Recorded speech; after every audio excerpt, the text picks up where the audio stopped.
Ijue silaha nzito inayotarajiwa kutumika na yenye uwezo wa kusambaratisha kinu cha nyuklia cha Iran kilichojengwa kwa ustadi mkubwa na kuhakikisha usalama wa eneo hilo. Hii ni TriGen Media na Amini Hamisi Mbega, sauti yenye mamlaka ya kitaarifa. Kufuatia maeneo ya mifumo ya Iran ya nyuklia kuwa chini ya ardhi, inaelezwa kuwa ni silaha moja tu ambayo haijatumika na iliyopo mikononi mwa Israel, GBU-57A-B Massive Ordnance Penetrator, ndilo bomu kubwa zaidi kwa jina la Bunker Buster, ndilo linaloweza kusambaratisha mitambo na mifumo hiyo. Silaha hii inayoongozwa kwa usahihi yenye uzito wa kilo 13,600 inaweza kupenya kwenye kiwanda hicho cha kurutubisha mafuta ya nyuklia cha Iran cha Fordo, ambacho kimezikwa ndani kabisa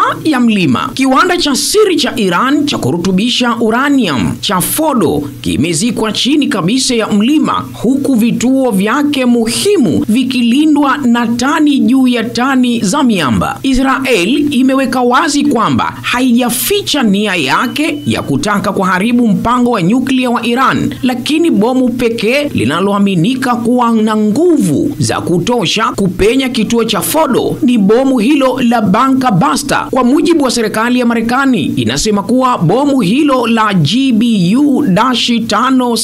GBU-57A-B ni silaha kubwa inayoweza kupenya, yenye uwezo wa kushambulia mahandaki na vichuguu vilivyowekwa kama sehemu ya ulinzi na mitambo hiyo iliyojengwa kwenye kina kirefu. Bomu hilo limetengenezwa na kampuni ya Boeing na kwamba halijawahi kutumika katika mapigano, lakini limefanya majaribio katika ardhi na makombora ya White Sands, eneo la majaribio la kijeshi la Marekani katika jimbo la New Mexico. Hii ni TriGen Media na Amini Hamisi Mbega. Tafadhali kuwa wa kwanza kusubscribe, kulike, kushare na kucomment.